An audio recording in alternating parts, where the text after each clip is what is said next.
Assalamu alaikum wa rahmatullahi wa barakatuh. Your Excellency, Ismail Omar Gele, the President of the Republic of Jabuuti. Your Excellency, Dr. Abiy Ahmed, the Prime Minister of Federal Democratic Republic of Ethiopia. Your Excellency, Muhammad Abdullahi Farmajo, President of Somalia. Your Excellency Hassan Ali Khaireh, the Prime Minister of Somalia. Representatives of the chairperson of the African Union, if they are here. Your Excellency, Dr. Wargane Gebeyaho, the Executive Secretary of IGAD. Your Excellency, Donald Yamamoto, the U.S. Ambassador. Excellency, distinguished guests, ladies and gentlemen, all protocols observed, good afternoon. Mr. President and Chairman as well, first and foremost, let me say that it's a great pleasure to be here with you today and to participate the continuation of the dialogue between Somaliland and Somalia. Allow me to extend my sincere appreciation to the regional, continental, and international community for your presence here today to discuss a topic of great importance to the Horn of Africa. Allow me to further thank His Excellency, President Ismail Omar Gele, and the people of Jabuuti for their warm and brotherly hospitality in welcoming us in this beautiful country. Though we may be separated by land and sea, nothing will diminish the important role you all play and will continue to play in your efforts to bring peace and stability to the African continent. The region is suffering from a combination of unprecedented challenges, which range from the COVID-19 to environmental and socio-economic issues. Regional cooperation and hegemony is urgently required to steward the vulnerable to more prosperous and stable future. Restarting of these mediation talks with international support is an important factor in securing a more sustainable future in the fulfillment of onerous and worthy duty of building a safe, secure, and stable relationship for the people, for Somaliland and Somalia. Excellencies, allow me to stress the current phase that we are entering is a crucial in shaping the future of the future bilateral relationship between our two neighboring countries, regional stability, and sustainable and prosperous future for the Horn of Africa.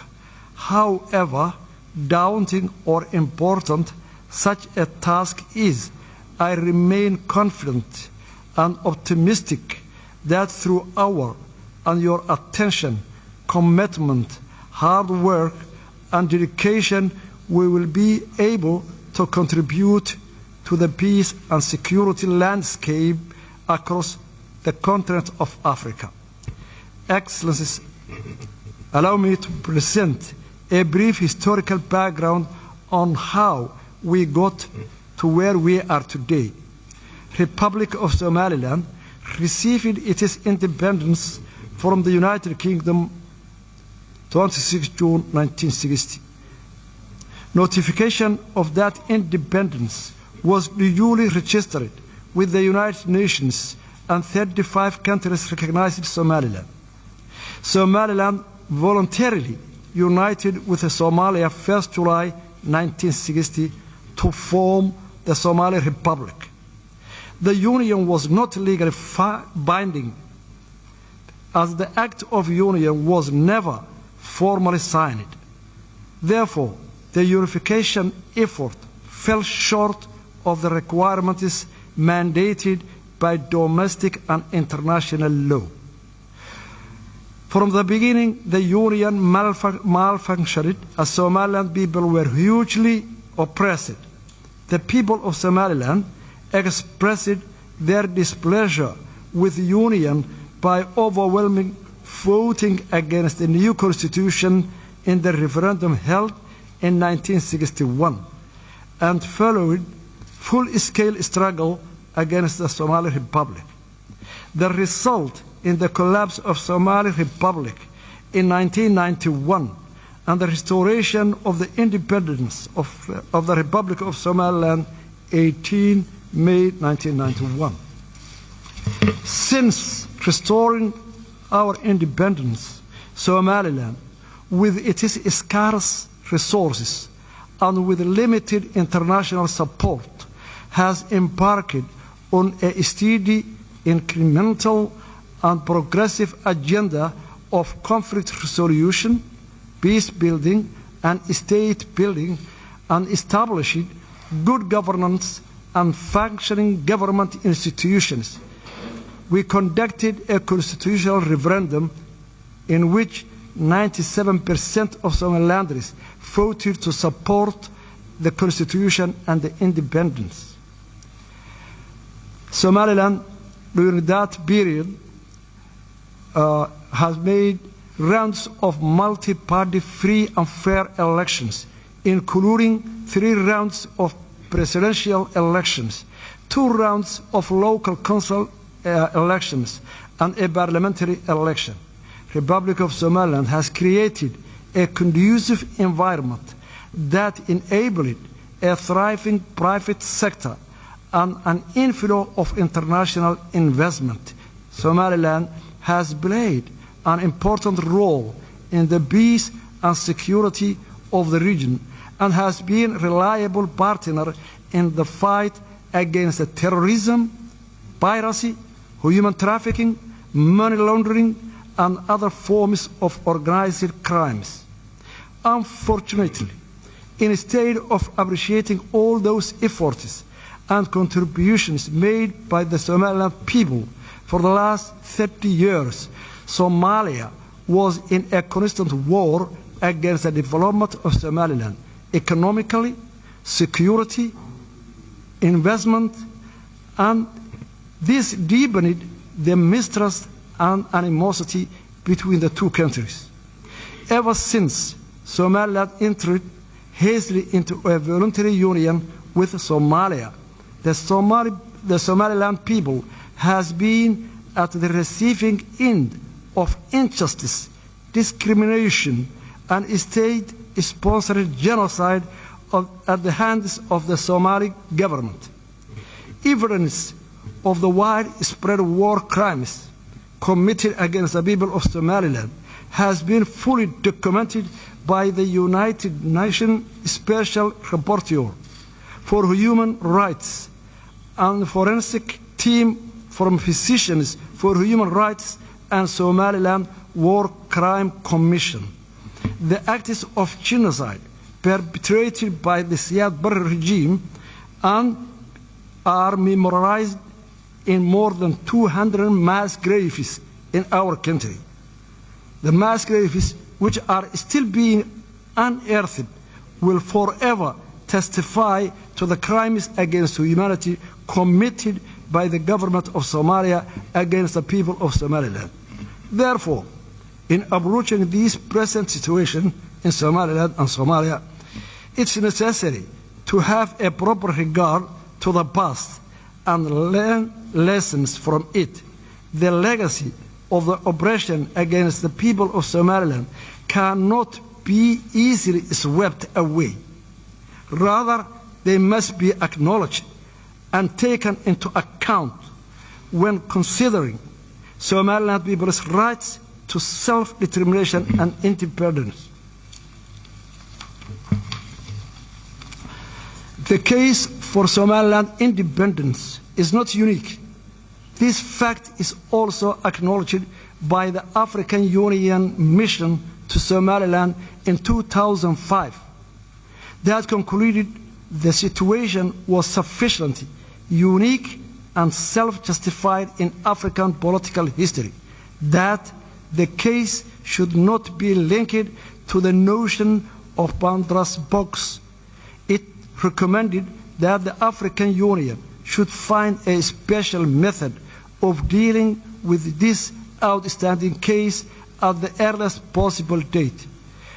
Furthermore, the 2005 African Union Fact Mission to Somaliland reported that the plethora of problems confronting Somaliland are in part the legacy of political union with Somalia that malfunctioned and brought the destruction and ruin, thereby overburdening the population of Somaliland.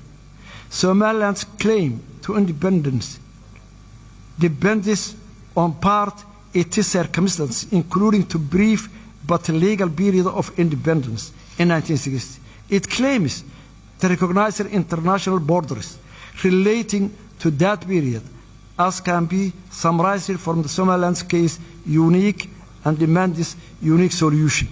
It does not create precedent for other unresolved conflicts in Africa or elsewhere.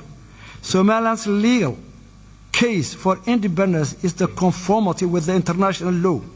Somaliland satisfies the statehood criteria as set out in Montevideo Convention of 1933.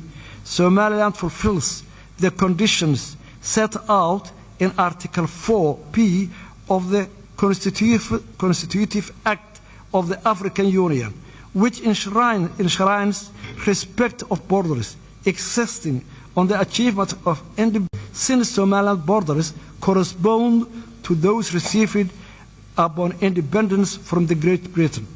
Somaliland is fully aware that the African context, the exercise of the right to self-determination is linked to the principle of respect for respecting boundaries. Somaliland's case for independence involves restoring borders of it possessed both as a colonial entity as an independent state. Between 1991 and 2000, the Organization of African Union considered to the break-up of two other unions. In 1989, Senegal opted to terminate its 7-year merger with Gambia as Senegambia Federation, and 1993, Eritrea formally seceded from Ethiopia. Furthermore, in supporting the Comprehensive Peace Agreement signed in 2005 and subsequently independence of South Sudan and its admission to the African Union, the African Union has accepted the break-up of Southern Sudan.